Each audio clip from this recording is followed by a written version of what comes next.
Bismillahirrahmanirrahim. Assalamualaikum warahmatullahi wabarakatuh. Alhamdulillahi rabbil alamin. Wassalatu wassalamu ala ashrafil anbiya'i wal mursalin Sayyidina wa maulana Muhammadin wa ala alihi wa ashabihi ajma'in. Allahumma inna nas'aluka ilman nafi'an wa rizqan tayyiban wa amalan mutaqabbala. Allahumma hdina li ahsanil akhlaqi innahu la yahdi li ahsaniha ila ant. Wasrif anna sayyaha innahu la yasrifu anna sayyaha ila ant. Wa tawaffana ma'al abrar.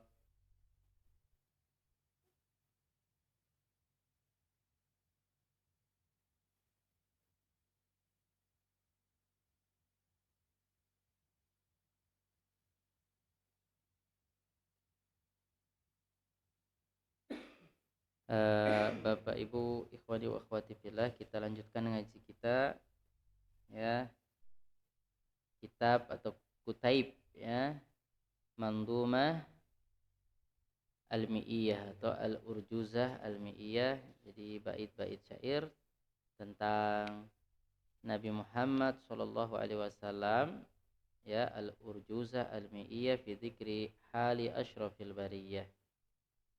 Ya, punya Al-Imam Al-Qadhi Ali ibn Ali ibn Iz Al-Hanafi, ibn Abil Iz Al-Hanafi Ad-Dimashqi, Mutawafa 792.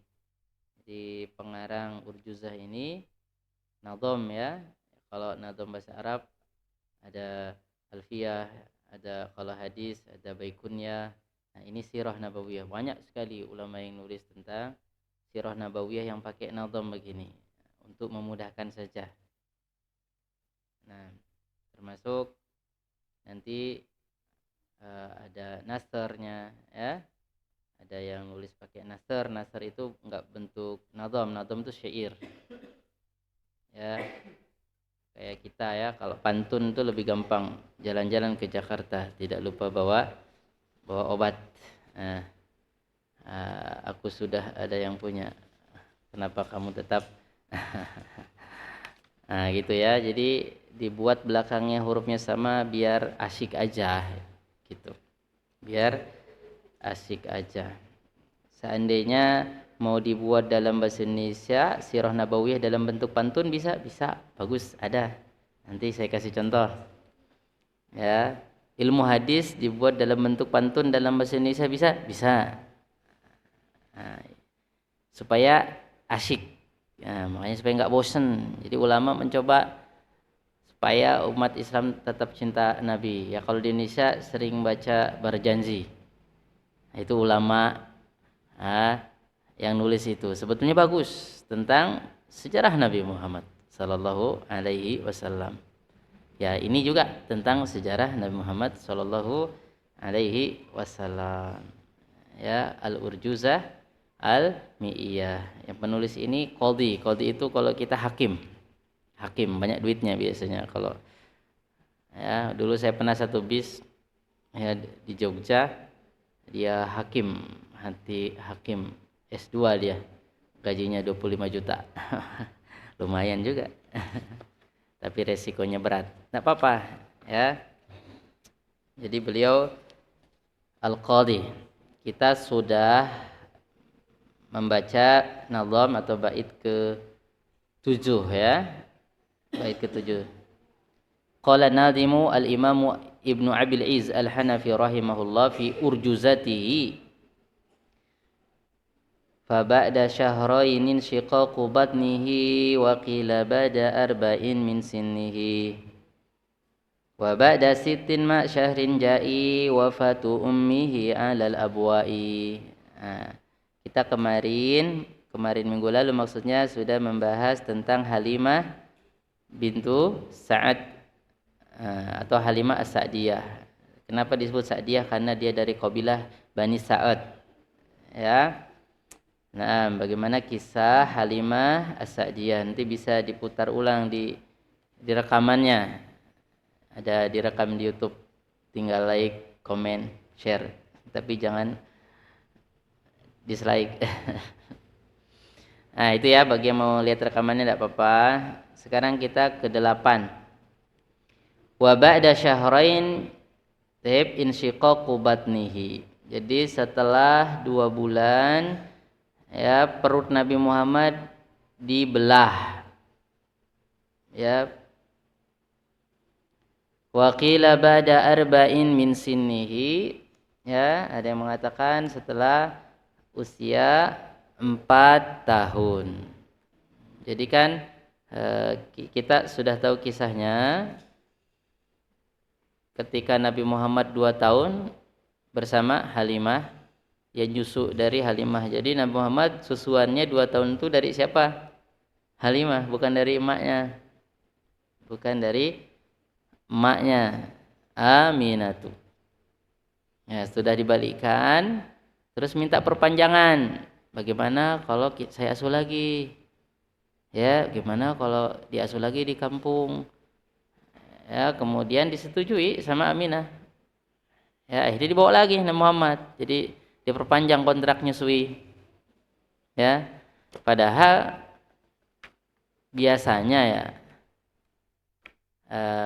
ya intinya sih bukan cuma nyusuinnya, bukan kontrak nyusuin. Ini nyusuinnya udah 2 tahun. Ya memang sih ada anak sampai lebih 2 tahun masih nyonyon, masih ada. Ya kan? Disapihnya susah banget ibunya. Ya enggak, dikasih bertawali tetap aja kuat, dikasih minyak kayu putih tetap kuat, ada yang takut dikasih gincu. Enggak mau anaknya. Ala kulli hal, maksudnya Halimah itu ngelihat Nabi Muhammad itu kalau diasuh sama Halimah itu enak, hidupnya jadi sejahtera. Ya. Jadi kalau kita jadi makmur gitu. Kalau ngasuh Nabi Muhammad. Makanya ingin Nabi Muhammad kita asuh lagi aja sampai gede. Nah, oke, setujulah. Aminah. Ini dibawa lagi. Nah, pas dibawa, kalau di sini faba'da syahraini insyiqaqu batnihi. Ya setelah 2 bulan diasuh. Ini menurut satu riwayat, wa qila ba'da arba' min sinnihi, dia mengatakan setelah 4 tahun. Jadi 2 tahun lagi sama 5 baru di tahun keempat. Ada yang mengatakan di 2 bulan setelah dibawa, ada yang mengatakan di 4 tahun. Yang masyhur 4 tahun. Nah, jadi ada kejadian aneh. Nabi Muhammad perutnya dibelah sampai dada. Sama siapa? Sama malaikat Jibril sebagaimana yang sudah kita jelaskan, ya. Ya, dalam hadis sahih. Kalau dalam riwayat lain 2 orang malaikat menampakkan diri. Jadi malaikat bisa menampakkan diri. Ya, malaikat bisa menampakkan diri tapi bukan wujud aslinya. Dan kita tahu ini malaikat beneran atau enggak harus Nabi yang ngasih tahu. Kalau kita enggak bisa memastikan, saya ngeliat putih-putih. Nah, berarti malaikat belum tentu. Ya. Sama sebagaimana jin bisa menampakkan diri. Ya. Ya, tapi bukan wujud aslinya. Untuk apa menampakkan diri? Untuk nakut-nakuti manusia, untuk ngembosi manusia. Ya, seperti itu. Jadi setelah 2 bulan diasuh atau setelah 4 tahun, ada 2 riwayat. Nah, kita udah tahu kan? Nah, jadi yang masyhur setelah 4 tahun. Ada kejadian, ya sudah kita baca hadisnya, lagi main-main sama teman-temannya. Ya, Muhammad kecil, tiba-tiba datang seseorang merebahkan Nabi Muhammad, kemudian dibelah dadanya. Dibelah dadanya, kemudian diambil jantungnya, maksudnya hatinya, dicuci dengan air zam-zam dari bejana, dan bejananya dari emas. Kemudian dikeluarkan dari hati tersebut ya bagian dari syaitan. Ya. Kemudian dibalikkan lagi, enggak mati ya. Jantungnya diambil enggak mati. Ya. Dibalikkan lagi, kemudian dijahit lagi. Kata Anas bin Malik dalam hadis riwayat Imam Muslim, aku melihat bekas jahitannya. Faqad ra'aitu asara al-makhit fi sadri Nabi sallallahu alaihi wasallam. Jadi Anas bin Malik, pembantu Nabi yang kecil itu, melihat ada bekas jahitannya. Jadi dijahit seperti itu. Nah, kok masih ada bekasnya? Ya, untuk menunjukkan hal itu memang pernah terjadi. Bisa aja lebih nggak ada bekasnya langsung diusap, nggak ada bekasnya, bisa juga. Ya, bisa juga, tapi Begitulah yang terjadi. Nah, jadi ini riwayat pertama. Kata para ulama, pembelahan dada Nabi 3 kali. Ya, ketika diangkat jadi nabi, ketika Isra Mi'raj, mau Isra dibelah lagi, dicuci lagi, jadi 3 kali. Sebagaimana diterangkan Ibnu Hajar. Ya, 3 kali. Ini yang masyhur, yang waktu kecil dan viral, hadis sahih, hadis riwayat Imam Muslim. Ya, jadi ketika melihat Nabi direbahkan kemudian dibelah dadanya, anak-anaknya Halimah, teman-temannya Nabi Muhammad tuh pergi ke rumahnya Halimah. Muhammad dibunuh. Dibunuh. Karena mereka ngelihat jelas sekali direbahkan kemudian dibelah. Pas selesai acara operasi, ya, Nabi Muhammad pucat mukanya. Ya, pucat. Sebagaimana ya orang mungkin kalau habis dioperasi gitu ya, nggak bisa kayak, makanya Halimah langsung ketakutan. Halimah yang tadinya ingin ngasuh Nabi Muhammad terus-terusan, malahan di sini takut. Jadi kalau ada apa-apa sakit, meninggal kan ketempuhan. Ya enggak? Ya, ketempuhan. Ya. Ya, dia takut, akhirnya dibalikan lagi. Ya, dibalikan ke ibunya. Udah, intinya dibalikan. Gimana ngembalikannya ya, pokoknya dibalikan. Ya, ada keanehan sebetulnya, tadinya minta lama-lama kok ini sekarang mengembalikan. Kan tetap beda, orang yang semangat dengan yang ketakutan tuh beda. Ada intinya dikembalikannya karena takut terjadi apa-apa. Kalau terjadi sesuatu kepada pada Muhammad kecil ini, ya dia takut. Nah, ini dibalikan. Nah, itulah. Ya, jadi dibalikannya setelah 4 tahun. Ada yang mengatakan setelah 2 bulan. Nah, kemudian setelah dibalikkan, diasuh sama siapa? Sama ibunya. Wa ba'da sitin ma syahrin ja'i, ya, dan setelah 6 tahun, ya, plus 1 bulan bersama ibunya, jadi 4 tahun. Diasuh sama siapa? Sama emaknya, sama bundanya Aminah. Jadi Aminah ngasuh berapa? 2 tahun. Ya. Wafatu ummihi 'alal abwa'i. Ya, ibunya meninggal.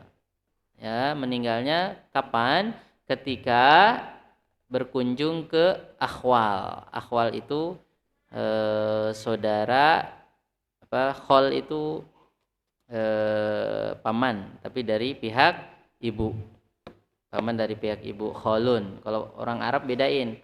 Paman dari pihak ibu namanya kholun, paman dari saudara bapak amun, gitu. Kalau kita kan sama semua, Pak D, ya enggak? Kalau orang Arab dibedain. Jadi kalau saudaranya bapak, amun. Adiknya bapak, kakaknya bapak, Pak Le, Pak D, amun. Adiknya bapak atau kakaknya bapak, amun. Kalau yang cewek, bibi, saudaranya bapak, ammah. Nah, makanya ammah. Kalau saudaranya ibu, kakaknya ibu, adiknya ibu, kholun. Jadi ke kerabatnya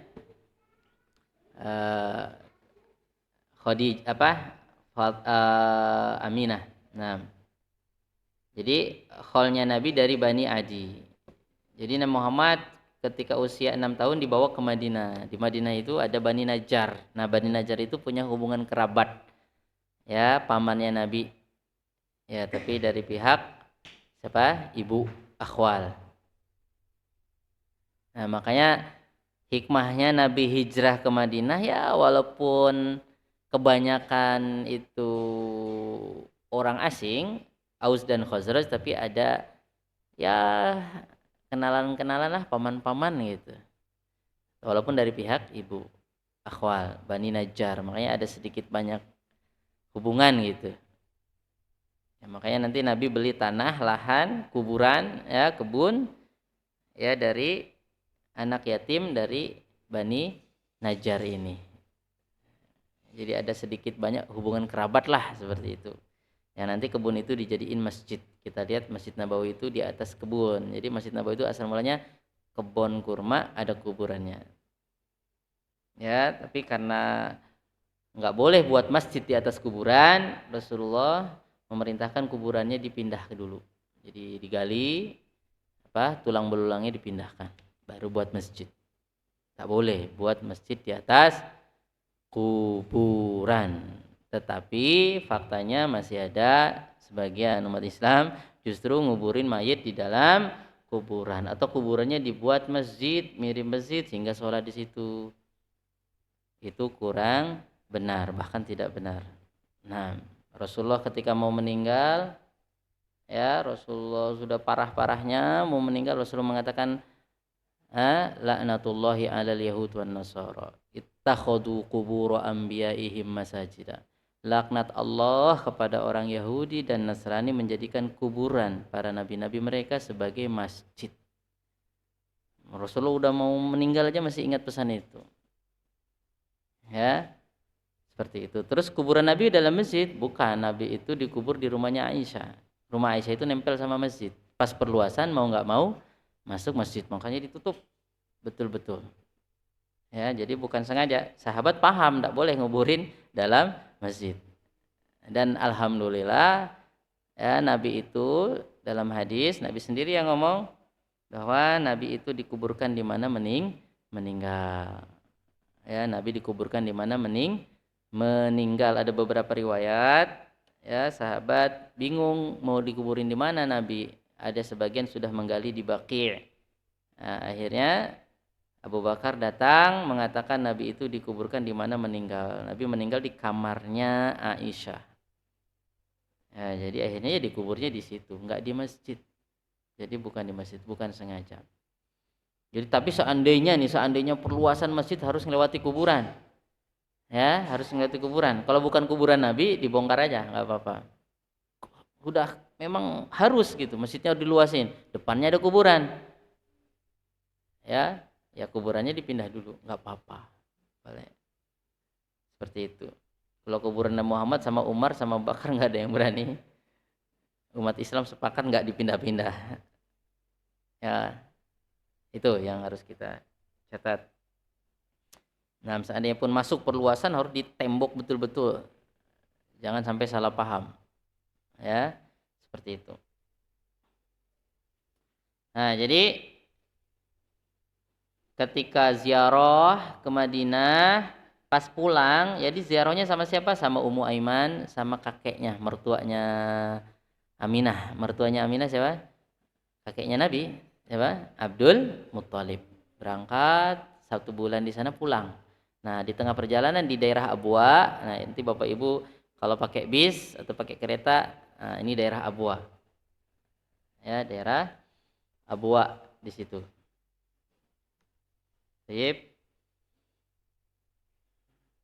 Meninggal, sakit meninggal di situ, nggak tertolong. Jadi belum sempat sampai ke Mekah.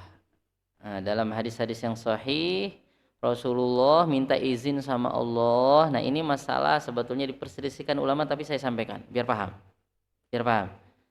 Ya, Rasulullah ketika udah jadi nabi minta izin sama Allah untuk istighfar, mintakan ampun ke emaknya, ke ibunya. Allah nggak ngizinin. Ya, kemudian minta izin cuma mau ziarah aja, Allah ngizinin. Nah, dari situ Nabi ngomong, kuntu nahaitukum an ziyaratil kubur ala fazuruha. Dulu Nabi pernah melarang ziarah kubur, sekarang diizinkan. Nabi bolehkan. Di situ Nabi salah satu ngomongnya. Kenapa Rasul dilarang mintakan ampun? Sebagaimana Rasul dilarang mintakan ampun untuk pamannya yang nolong Nabi Muhammad habis-habisan.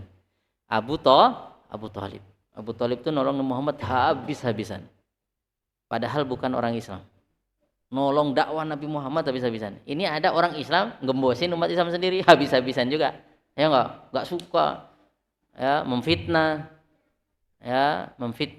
atau ya menyebarkan isu yang enggak benar kepada saudaranya se-Islam, enggak mau nanya dulu, enggak mau datang dulu. Abu Thalib yang bukan Islam membela Nabi Muhammad habis-habisan. Bukan Islam. Kenapa? Karena ngelihat fakta, Nabi Muhammad dizalimi, Nabi Muhammad difitnah. Di samping anak keluarga juga. Ya, karena keponakan seperti itu. Tapi paman yang satu lain, paman yang satu siapa? Abu Lahab, keponakan juga malahan, nauzubillah. Yang pertama kali mengatakan Nabi Muhammad pembohong, Nabi Muhammad itu jelek, Nabi Muhammad itu jangan diikutin, Muhammad itu orang sesat. Ya pamannya sendiri, Abu Lahab. Akhirnya yang lain ngikut-ngikut. Makanya sampai ada surat apa? Tabat yada abi lahabi wahab. Abi lahabi watab, surat Al-Lahab. Kenapa? Nabi Muhammad pernah mengumpulkan keluarganya, terus ngajak kepada tauhid, yang marah-marah nunjuk-nunjuk pamannya itu, Abu Lahab.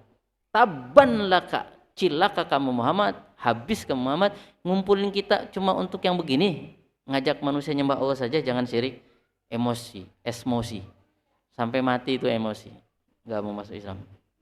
Sementara paman yang satunya sangat membela. Itulah ujian dalam dakwah. Kadang-kadang orang yang kita kenal sendiri, orang kampung kita sendiri, teman akrab kadang-kadang, atau saudara, nggak suka banget.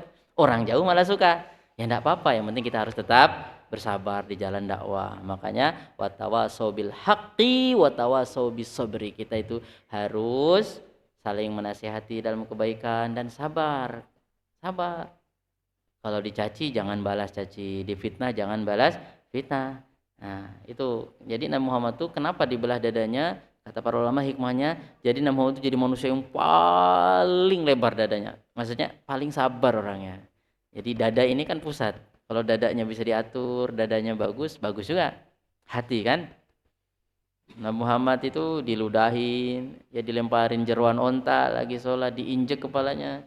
Enggak langsung celurit dikeluarin. Tersinggung dikit, pulang ambil celurit, bacok. Iya enggak? Lagi viral kan? Karena emosi. Ya mungkin yang ngejek-ngejek juga merendahkan orang terus. Akhirnya tahu akibat ngejek, melayang nyawa. Anak buahnya dipanggil, mati semua. Nah itu, jadi boleh kita marah, tapi teratur. Ya Muhammad kalau emosian begitu ya nggak jadi dakwah. Ya berantem aja. Ya, sabar, nah Muhammad digituin. Itu udah dibelah dadanya, udah dibersihkan. Jadi masya Allah. Ya kita mudah-mudahan bisa. Walaupun seandainya belum bisa ya berdoa supaya bisa sabar. Nah mau difitnah, dibilang kita salah, ya mungkin kalau kita salah introspeksi. Tapi kalau kita kayaknya nggak salah, ya sabar, emang harus gitu dakwah. Nah Muhammad pernah ya lagi pakai selendang, ya lagi pakai selendang diginikan di lehernya, agak kasar selendangnya, tiba-tiba datang orang kampung, tarik Nabi Muhammad dari belakang,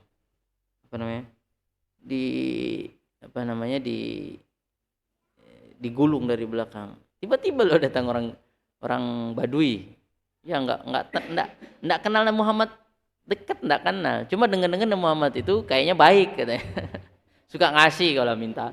Tiba-tiba datang langsung Nabi Muhammad dicekik, ya ditarik sampai kelihatan bekas merah di sini. Nggak bisa ngapain. Apa katanya? Tiba-tiba apa? Muhammad, atini min malillahi ladzi indak. Kasih saya harta yang kamu dititipin sama Allah. Kasar lagi, minta kasar gitu sampai gitu.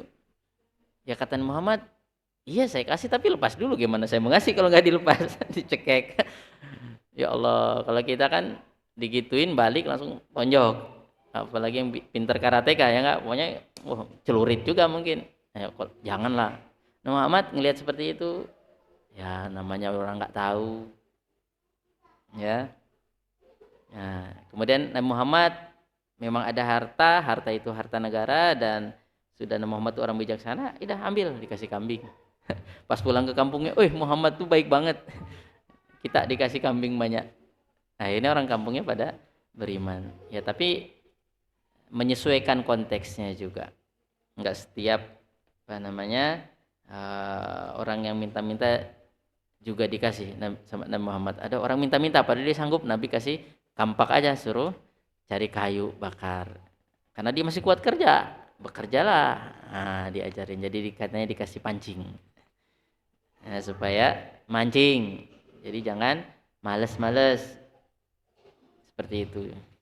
Nah, itu hikmahnya. Ya, hikmah kenapa dibelah dada Nabi Muhammad. Nabi Muhammad itu paling baik. Jadi kata Ibnu Qayyim, wa kana hadihu yad'u ilal ihsan was shadaqah wal ma'ruf, lidzalika kana asyraha al khalqi sadran.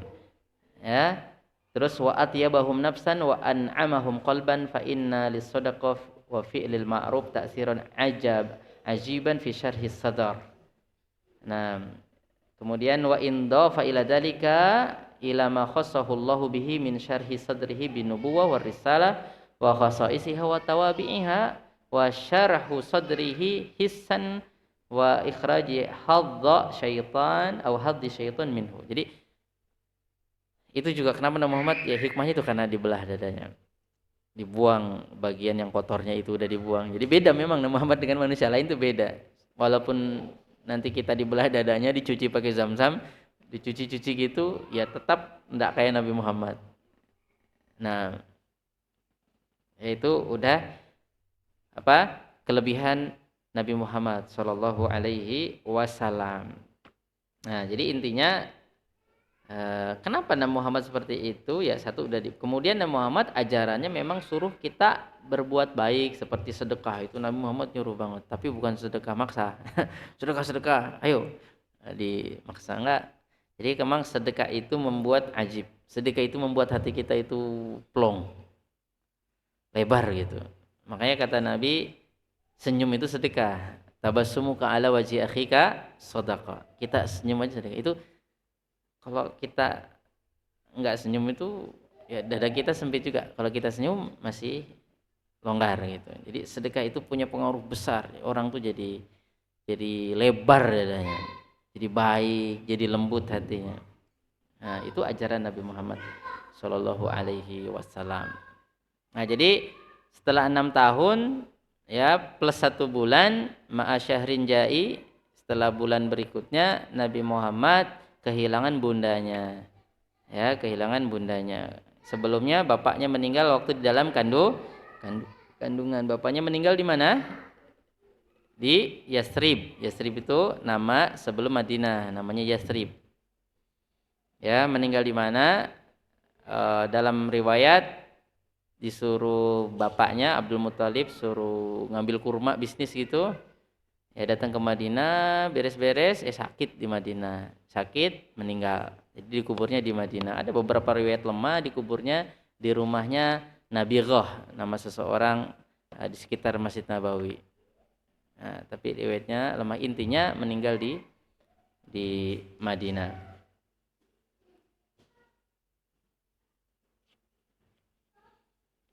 Jadi di mana meninggalnya ibunya? Di Abwa, satu kampung antara Mekah dan Madinah. Nanti kalau naik bis bisa lihat. Tapi nggak ada keutamaannya, harus ziarah situ.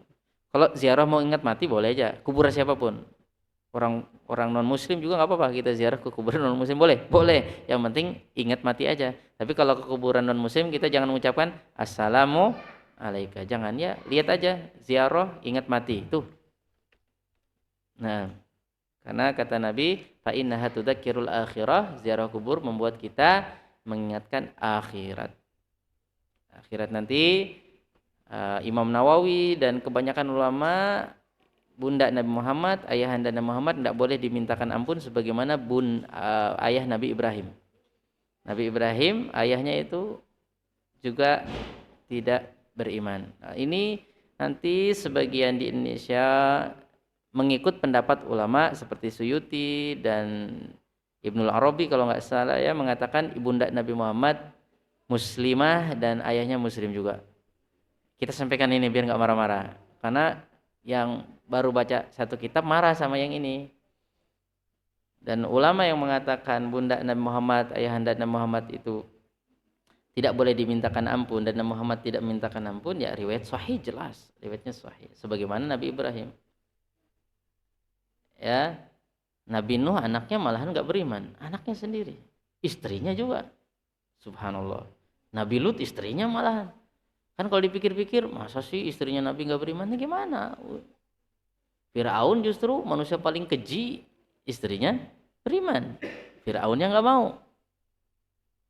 Jadi seperti itu. Nah, nanti pendapat ulama yang mengatakan bunda Nabi Muhammad itu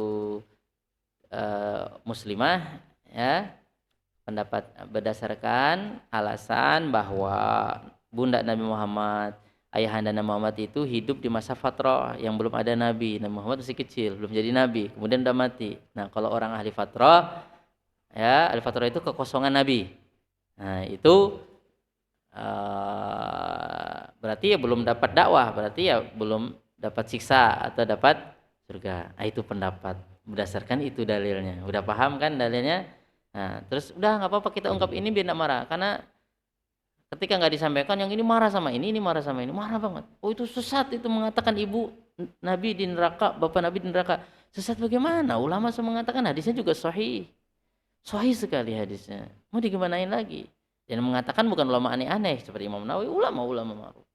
Nah, yang nggak mengatakan ya itu dalilnya. Ada nanti Imam Suyuti, ya mohon maaf pakai hadis lemah sekali, bahkan lebih dekat ke palsu. Jadi nama ibunya Muhammad dibangkitkan lagi sama Allah, beriman kemudian dimatiin lagi. Hadisnya palsu. Ya kita nggak bisa berpegang teguh pakai itu. Ya nggak mungkin lah ibu bapak Nabi masuk neraka. Loh, jangan ngomong nggak mungkin. Ini masalah surga neraka itu nggak bisa. Kita bukan kita Tuhannya. Ya sekarang juga nggak mungkin. Ya bapaknya Nabi Ibrahim kok di neraka loh. Justru yang ngutuk-ngutuk Nabi Ibrahim itu bapaknya sendiri, Azar. Nanti ditakwil oleh enggak, Nabi Ibrahim itu bukan bapaknya, pamannya. Azar itu di situ bapak, kan Nabi Ibrahim menyebutnya apa? Ya abati, bapakku, jelas bapakku. Ditakwil maksudnya bapakku di situ pamanku. Jadi masuk neraka bukan bapaknya Nabi Ibrahim. Bapaknya Nabi Ibrahim tetap muslim. Ya masuk neraka itu paman. Ya kalau walaupun paman kasihan juga saudara bapak. Ya enggak? Dalam hadis yang sahih jelas Nabi Ibrahim dilarang memintakan ampun kepada bapaknya. Hadis sahih, Quran juga sama. Oh nggak mungkin loh, masa ya kita kalau Tuhannya kita oke. Sekarang kita nggak bisa ngatur Tuhan. Ada keluarga, ya itulah. Masa Abu Thalib nggak mati dalam keadaan tidak muslim, kan sayang udah nolong Nabi. Abu Lahab yang paling senang dengan Nabi Muhammad, ya yang langsung memerdekakan Suwaibah budaknya. Ketika Nabi Muhammad lahir yang paling senang Abu Lahabin. Masa masuk neraka? Kan dia udah cinta sama Nabi. Tapi kan cinta di awal aja, akhirnya gak cinta juga. Buktinya ketika Nabi Muhammad diangkat jadi Nabi, yang paling justru mencontohkan pengkutukan kepada Nabi Muhammad, mencaci Nabi Muhammad pamannya sendiri. Kan kesian. Tadinya cinta masa berubah. Enggak Pak, manusia itu. Yang punya surga neraka itu bukan kita, Allah Subhanahu wa taala. Udah kita ikuti saja. Ya, syariat Allah Subhanahu wa taala. Naam. Ya, itu ujian Allah kepada kita. Nabi Ibrahim, Nabi Adam aja lah anaknya, satunya suka bunuh, satunya sabar banget, ya enggak? Satunya bunuh gara-gara iri pula, ya. Satunya sedekah, memberikan kurban kepada Allah, satunya sedekah, memberikan kurban. Enggak diterangkan di situ yang diterima dapat cewek, enggak ada. Itu cerita Israiliyat. Ya enggak apa-apa disampaikan, cuma enggak bisa dipastikan kalau itu. Intinya satunya berkurban, fatuqubila min ahadihim wa lam yutaqabbal minal akhar. Satunya diterima sama Allah, satunya enggak diterima. Yang enggak diterima emosi. Emosi di jiwa. Apa katanya? La aqtulan naqsa. Bunuh kamu. Apa hubungannya? Saudaranya diterima, amal ibadahnya enggak diterima, dia marah-marah. Bener. Akhirnya apa? Dibunuh beneran. Subhanallah, emosi. Masih ada orang begitu, dikit-dikit bunuh. Ada. Iri sama saudaranya dibunuh. Ada. Sakit hati dikit saudaranya dibunuh. Ada. Itu contoh tidak bagus. Ya, makanya orang yang membunuh karena emosi, karena benci temannya itu dosa si pembunuh ini namanya siapa? Qabil. Nah, tapi itu pun riwayat Israiliyat. Boleh kita kasih nama itu, tapi kita nggak bisa memastikan karena bukan hadis sahih dari Nabi. Ya, nggak apa-apa kita ceritakan sebut Qabil, Habil. Pokoknya salah satu anak itu dapat dosanya orang bunuh-bunuh karena dia pertama kali ngasih contoh membunuh, senggol bacok, emosi gitu. Pokoknya nggak suka bunuh. Ada kan orang dor. Hitler aja dulu kan, kalau nggak suka bunuh aja. Orang cacat-cacat ini merusak keturunan, tembakin, matiin. Ya Allah, harusnya kasihan gitu orang cacat-cacat itu malah matiin mah. Selain ras Arya, suku Jerman matiin aja, tega banget. Bunuh babi masih mending, merusak hama. Ini manusia dibunuh seenak itu. Yahudi juga sama, dibunuhin sama Hitler. Ya, Yahudi salah juga, merasa ras paling baik, ras Jerman diejek, ras Jerman berkuasa, Arya Yahudi dihabisin. Tua muda, anak muda, ibu-ibu dibunuhin. Ada manusia kejam, ada. Jutaan manusia dibunuh. Orang udah kerja begitu tuh jatuhin bom mati semua satu kampung. Ada. Tega. Itu contoh. Makanya kita itu walaupun lagi berkelahi sama lawan ya, kalau kita lagi perang sama lawan, enggak boleh kita bunuh anak-anak, bunuh ibu-ibu yang enggak ikut perang, enggak boleh. bunuh menghancurkan tempat ibadah, enggak boleh. Itu cara perang Nabi Muhammad SAW. Karena itu ajaran Islam.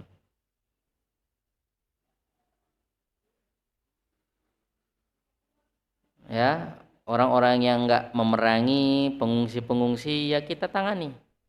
Nah, ya kita tangani kalau sebisa kita. Ya, sebisa kita. Nah, tapi tentunya dengan kemampuan kita. Nah, itu. Jadi saya sudah ungkapkan ya, ada dua pendapat. Jadi bagi yang menguatkan pendapat Suyuti, Ibnu Arabi dan sebagian ulama bahwa ibu bapak Nabi masuk surga berdasarkan beberapa riwayat yang lemah sekali tadi itu, atau pemahaman bahwa mereka ahlu fatrah, Nabi belum besar, belum jadi nabi, jadi belum tahu dakwah Islam, ya nggak apa-apa, silahkan pendapat itu. Nah, yang mengatakan ibu bapak Nabi itu sudah harus beriman sebetulnya sebagaimana kakeknya, sebagaimana pamannya. Kenapa? Karena masih ada syariat Nabi Ibrahim. Ya, masih ada syariat Nabi Ibrahim yang harus diikuti. Nah, jadi nggak boleh berbuat syirik. Seperti itu. Ya, intinya itu saya sampaikan biar kita tahu semuanya. Mulai sekarang jangan kita mengatakan si fulan sesat karena punya pendapat seperti ini. Udah kita sampaikan dua-duanya, kita hargai saja pendapat itu. Aman? Aman. Karena ini masalah penting nih. Karena nggak mungkin dimentahkan hadis sahih ini, dimentahkan nggak mungkin. Ulama-ulama yang mensyarah hadis ini, ya hadis sahih, ya, tentang ibu bapak nabi-nabi nggak bisa mintakan ampun, ya, tapi hanya boleh ziarah, nggak bisa kita tolak begitu saja. Nah, tapi sudah saya sampaikan ya, pendapatnya jangan saling menggoblokkan satu dengan yang lain atau menyesatkan satu dengan yang lain. Itu memang ada perbedaan pendapat, walaupun kalau kita kuatkan pendapat karena berdasarkan hadis yang sahih, bunda Nabi Muhammad, ayahanda Nabi Muhammad tidak boleh dimintakan ampun. Nah, ya contohnya keturunan Nabi Yakub, Bani Israel yang jahat banyak sekali. Kan sayang masa keturunan Nabi jahat-jahatnya, usah jauh-jauh. Nabi Yakub tuh anaknya satunya membuang temannya yang lain, ya enggak? Ke bawahnya banyak yang jahat-jahat. Walaupun ngaku keturunan Yakub, keturunan Nabi, tapi jahatnya bukan main. Ngaku keturunan Nabi tapi merendahkan orang lainnya kebangetan. Nah, itu ya perlu dipertanyakan. Walaupun keturunan Nabi beneran, salah, jangan diikuti. Seandainya betulan, nggak boleh diikuti, yang salahnya jangan diikuti. Seperti itu.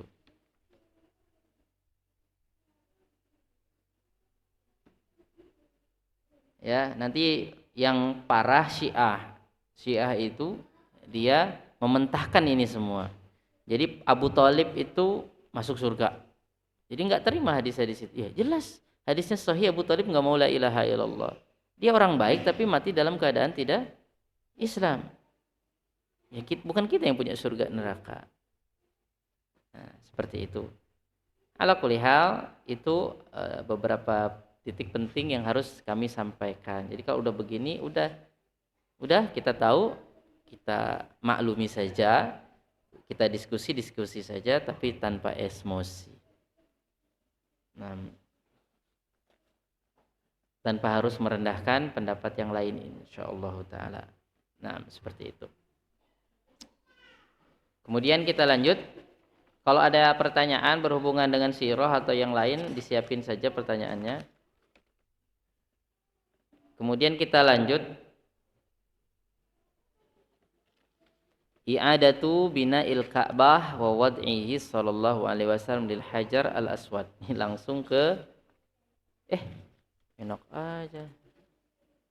Mana nyusunnya salah Sakuri ini. Bait ke-10. Ya, siap, silahkan kalau ada pertanyaan boleh di tengah-tengah.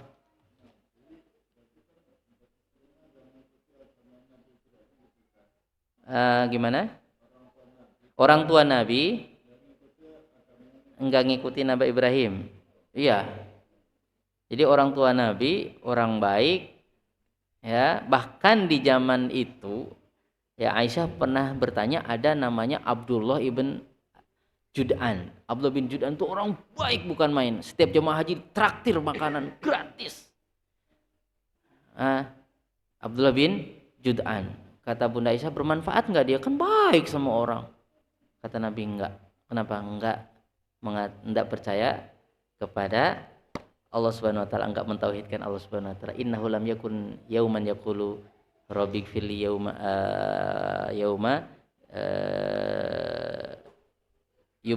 yauma tab'as ibadaka au kama qala Nabi sallallahu alaihi wasallam. Jadi intinya ya di sahih ada orang baik itu sedekah, pokoknya baik banget ahlaknya. Tapi kata Rasulullah nggak bermanfaat itu karena nggak punya kuncinya, tauhid. Makanya tauhid itu penting sekali dalam hidup kita. Makanya syirik walaupun kecil itu Rasulullah ingatkan kita, apalagi syirik besar. Seperti itu. Jadi banyak kasusnya. Ya. Jadi bagi pendapat yang mengatakan nggak beriman ya, termasuk kakeknya Nabi, Abdul Muttalib. Nah, tapi sekali lagi, seandainya pun kita diskusi dengan saudara kita ya, dengan orang yang berbeda pendapat, mohon tahan diri, jangan kita mencaci seperti itu. Nah, jadi iya, nah, ya, nggak mungkin lah ibu bapak Nabi kan itu nasabnya orang baik semua sampai ke atas. Ya pasti kita nasab kita nanti ujung-ujungnya bisa sampai juga ke anaknya Nabi. Nabi siapa? Nabi Adam. Bisa jadi dari bapak yang jelek, kan ada bapaknya jelek banget suka bunuh orang, ya gak? Bapaknya jelek banget, anaknya bagus, bisa aja. Nah, jadi intinya kuncinya la ilaha illallah itu nomor satu. Nah, seperti itu. Tapi sekali lagi ya, itu perbedaan pendapat. Sebetulnya yang dimaksud alif fatroh itu yang betul-betul nggak tahu tentang Islam, tentang tauhid sama sekali, di hutan gitu, nggak pernah dengar Nabi Ibrahim. Karena yang merubah-rubah syariat Nabi Ibrahim ya orang Quraisy sendiri. Patung dibawa, itu namanya yang bawa patung siapa? Amr bin Luhai. Tadinya di Ka'bah itu nggak ada patungnya, dibawa patung di situ, akhirnya tersesat manusia. Nah makanya Muhammad memperbaharui itu. Sisa-sisa ajaran Nabi Ibrahim masih ada seperti itu. Tapi sekali lagi untuk yang orang tua Nabi itu memang ada perbedaan pendapat. Nah, kita sebutkan itu biar kita punya dasarnya ketika dialog dengan saudara kita, ketika diskusi, dan kita tetap jaga hati. Insya Allah nggak membuat kita pecah justru. Nah, karena sebagian begini narasinya, pokoknya itu sesat yang mengatakan ibu bapak Nabi tidak masuk Islam. Ulama sesat semua. Hadis sahih mau diapain? Tidak begitu juga. Itu harus kita sampaikan supaya kita punya landasan. Itu yang bisa kita sampaikan. Bait ke-10-nya sepertinya nggak sempat di pertemuan berikutnya saja. Insyaallah ta'ala.